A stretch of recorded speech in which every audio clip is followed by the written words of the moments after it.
Quero chamar aqui o Pierre para fazer um balanço sobre os acontecimentos do Porto, meu querido.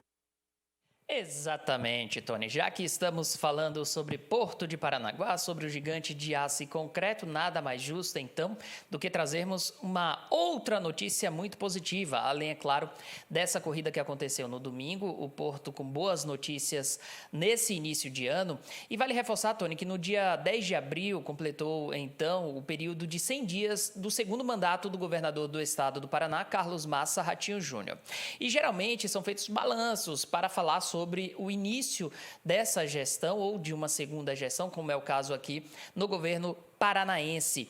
E a empresa pública Portos do Paraná fez então o balanço desses primeiros 100 dias do segundo mandato do governador, e o balanço é positivo, levando em consideração áreas que ou já foram leiloadas ou que já tem, inclusive, contratos assinados. É o caso, por exemplo, da Par 32, que já teve o contrato firmado com a empresa Fortipar, que é uma empresa vencedora, a Fortipar Operações Portuárias, que vai assumir, então, e tem uma obrigação de investir o valor de, no mínimo, R$4.170.000 dentro do período de um ano, e a previsão é que assuma ainda nesse mês. A área tem cerca de 6.600 metros quadrados e foi arrematada em março de 2022 na Bolsa de Valores de São Paulo, a B3, pelo valor de R$30 milhões. Tem também o início da operação da Klabin, a principal produtora e exportadora de celulose do país. Começou as operações, então, recentemente na empresa pública Portos do Paraná, através da área que já tinha sido também leiloada na Bolsa de Valores, a Klabin, que já operava no Porto de Paranaguá, mas agora conta com um terminal portuário dentro do gigante de aço e concreto. E também tem outras áreas que devem ser, em breve, devem ter os contratos assinados. Por exemplo, a PAS 50, que o pessoal de casa lembra bem, no final de fevereiro a TVCI mandou uma equipe para São Paulo para acompanhar o leilão dessa área, porque afinal de contas é uma informação muito importante para toda a população.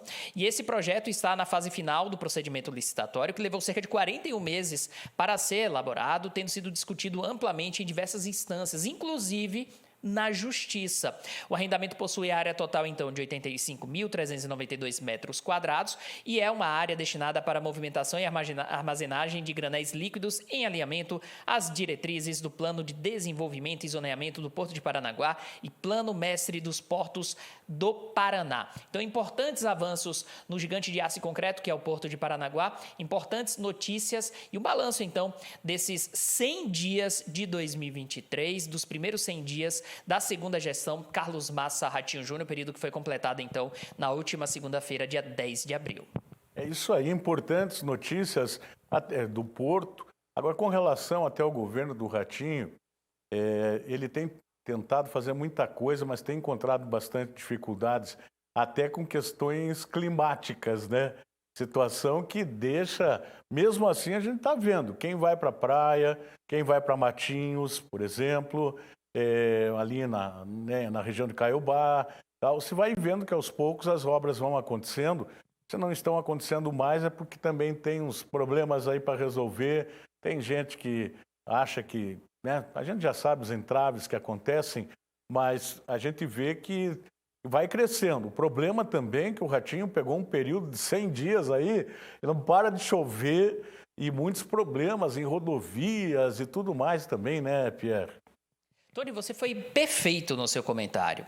A gente teve um verão em 2023 muito chuvoso, um dos mais chuvosos nos últimos anos aqui no litoral paranaense.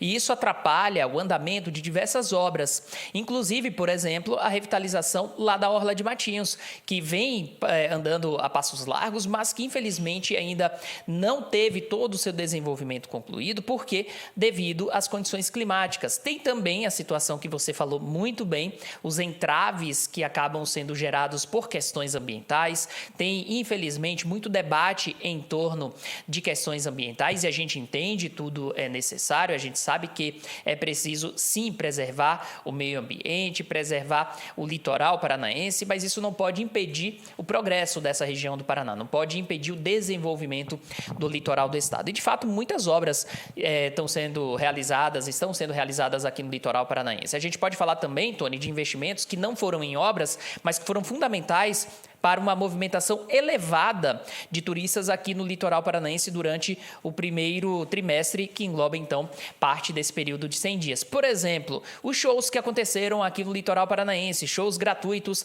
para diversas pessoas nas praias de Matinhos, nas praias de Pontal do Paraná, com grandes nomes, grandes artistas nacionais, grandes nomes da música brasileira. Várias pessoas vieram de outras regiões, não só do Paraná, mas de outros estados, inclusive para acompanhar essas apresentações, o que movimentou a economia do litoral paranaense. Então, de fato, vários investimentos sendo realizados, sejam investimentos esses no Porto de Paranaguá, sejam investimentos esses na infraestrutura do litoral paranaense ou até mesmo para incentivar o turismo dessa região do Paraná. Vou aproveitar aqui rapidamente, porque muita gente me pergunta, vocês não falam mais da ponte de Guaratuba. Não é que a gente não fale, é que nós estamos acompanhando. Até onde nós temos informações, está na fase de licenciamentos ambientais, é uma parte burocrática, tem que passar por isso para daí efetivamente começar essa obra que todos esperam, inclusive o próprio governador. Exatamente. Entra nessa esfera que a gente acabou de falar, né? Desses entraves ambientais que acabam dificultando e, por vezes, retardando o desenvolvimento aqui do litoral paranaense. A ponte de Guaratuba, um sonho antigo de moradores aqui do litoral e também de pessoas que passam por essa região do estado ou frequentam durante a temporada de verão, é um sonho também do governo do estado, porque dessa forma vai agilizar a logística de locomoção das pessoas dessa região do Paraná. E também, Tony, deve gerar muito emprego e renda. Eu já citei algumas vezes em conversa aqui com você, vários empresários, e um desses empresários, ele entrou em contato diretamente com o prefeito de Guaratuba, Roberto Justus, e ele disse, olha, Roberto, se tivesse uma ponte, eu investiria em uma grande loja na cidade de Guaratuba, porque aí o meu público seria o público de Guaratuba e o público de Matinhos. Então, são pessoas que vão transitar pela minha loja e são pessoas de 2 municípios. Agora, não tendo a ponte, dificulta um pouco o número de pessoas transitando pela minha loja, então não tem interesse nesse momento nem de instalar em Guaratuba e nem em Matinhos.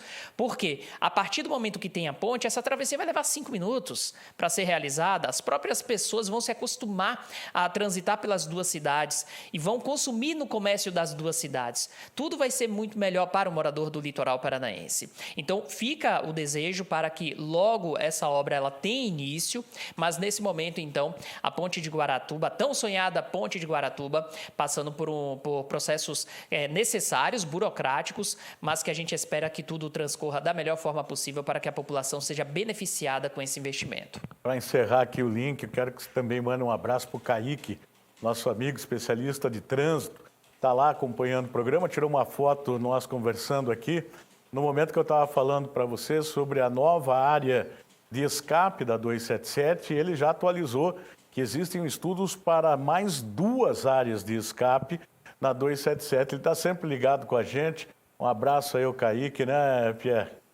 Meu amigão Kaique, um abraço. Luiz Henrique Kaique, especialista em trânsito, comunicador, gente boa pra caramba, e está ligadinho no Voz do Litoral, sempre contribuindo, né? Então, são 2 novas áreas de escape na BR-277. Bacana e obrigado a ele pela contribuição. Isso aí, um abraço, Pierre. Obrigado, Kaique. Vamos lá? Agora 1h mais